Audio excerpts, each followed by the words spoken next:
Hello. I've already shown you in previous films how to make up a damp pack and how to damp your paper for printing. I just wanted to make a little film about working with the damp pack and how long you can leave things in it, stuff like that. So to start with working with the damp pack, here I've got my newspaper and it's all damp, and inside it, as I showed you before, I've got the printing paper which is also damp. So when you are working with it, there are a couple of things to remember. It is so easy when you start to forget and to leave it open as you work. And the whole point of a damp pack is, as the name suggests, to keep things damp. So if you open it up and you leave it open, the newspaper will start to dry and it'll dry from the edge in. And the thing about it is that it's really easy not to notice how dry everything's getting. But it is a problem because as your paper dries out, it will change size slightly and alter, and you can lose registration. Now, that tends to be more of a problem on large size prints. The smaller your print, the less variation there is. But the other thing about it is that as your paper gets drier, it becomes wavy and it becomes harder to manage. So when you're working with it, really try to get into the habit of keeping everything shut in between the plastic so it stays damp. If it does start to dry out at the top, and best will in the world, it will after a while, then just get yourself a brush, dip it in a little bit of water and just damp the top of the damp pack and allow the water on the top of the damp pack just to diffuse through. It's a good idea not to put printed prints in at the top of the pack, because if you're going to damp it, you don't want to be damping directly onto the print. So I always make sure that my prints are at least 3 or 4 sheets down in the pack when I'm working with it. So the ideal is that that pack stays damp at the same dampness throughout the process. And if I'm going away for longer than 5 minutes or so, I tend to just fold over the edges of my folder like so and kind of seal it in so that it doesn't dry out. So do keep an eye out for that.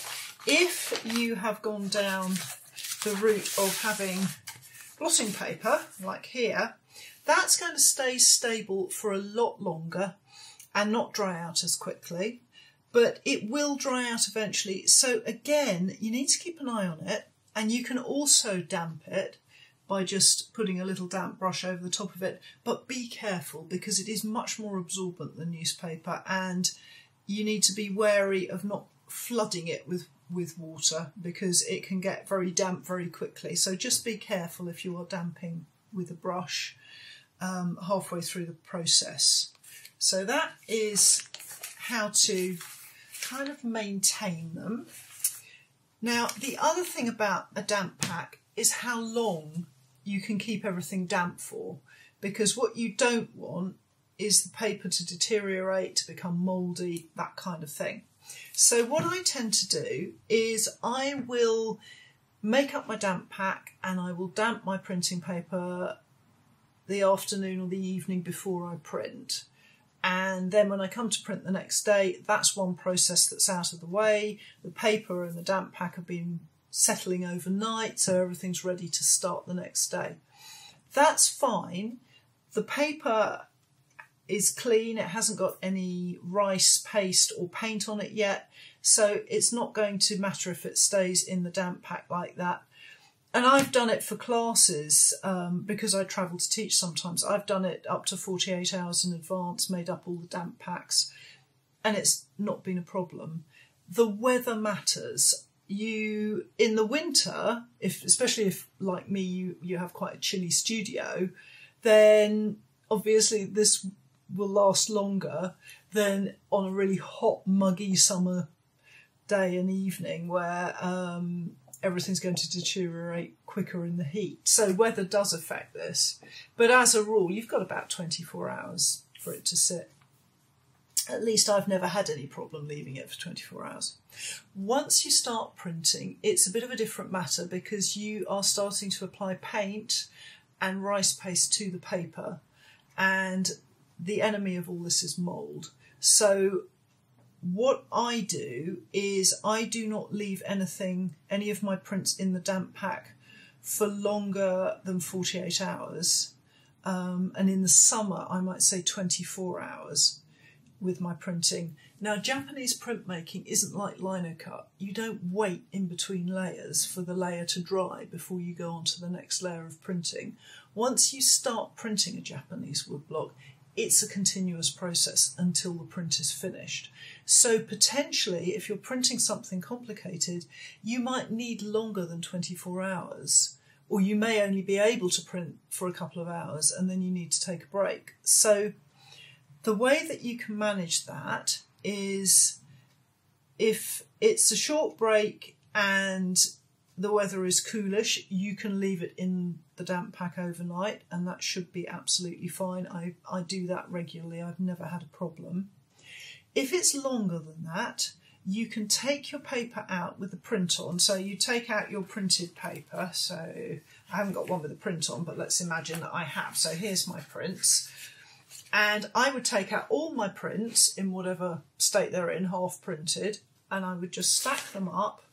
And again, we'll talk about how you can manage the printed prints in the damp pack when we get to that stage. But for now, I would take the prints out, stack them up, put them into a plastic bag, and pop that plastic bag in my freezer. And once it's in the freezer, it can stay there until you next need to print with them. And then you just get them out, give them 15 minutes to defrost, and you are good to go. Do make sure that nobody thrusts a packet of ice cream or anything on top of them when they're in there. If you can't put them in the freezer and you still need to leave them half printed, take them out and let them air dry. And once they're dry, of course, they're absolutely stable and that's fine. When you need to print them again, make yourself up 2 packs of damp paper, so 2 packs of newspaper, and then you take your dry print and you interleave them with one of your damp packs. So you put them straight into the damp pack dry, interleaved, and you leave them. And what will happen is that the dry printing paper will pull moisture from the damp pack, and gradually all your prints will damp up.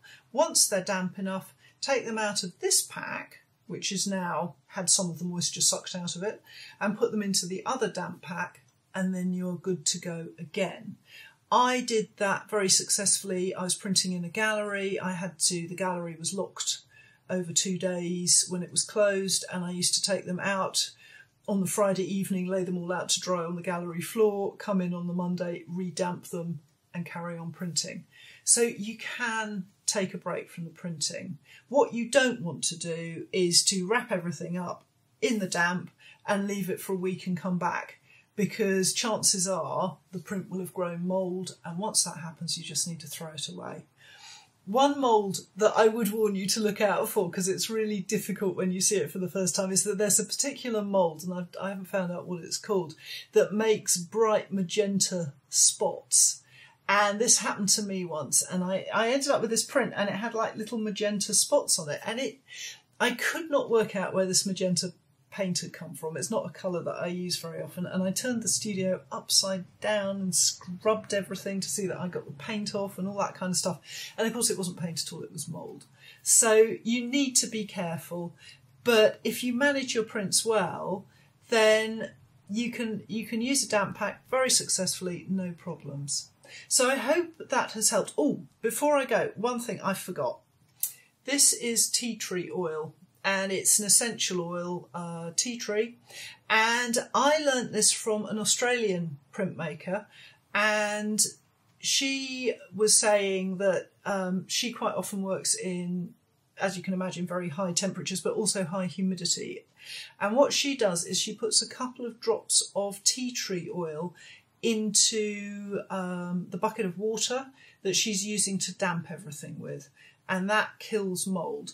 Now, I ran a test. I thought this sounds brilliant. So I ran a test in one of our very hot summers that we're getting now, and I used the tea tree on the printing paper, but not on the newspaper, and I left everything. And what I ended up with was a horribly mouldy pack of newspaper, and inside the prints were absolutely pristine, mould free. So I was really, really impressed with that. So yeah, tea tree oil, but you only need a couple of drops, don't put too much in. So I hope that's been helpful, and thank you for watching.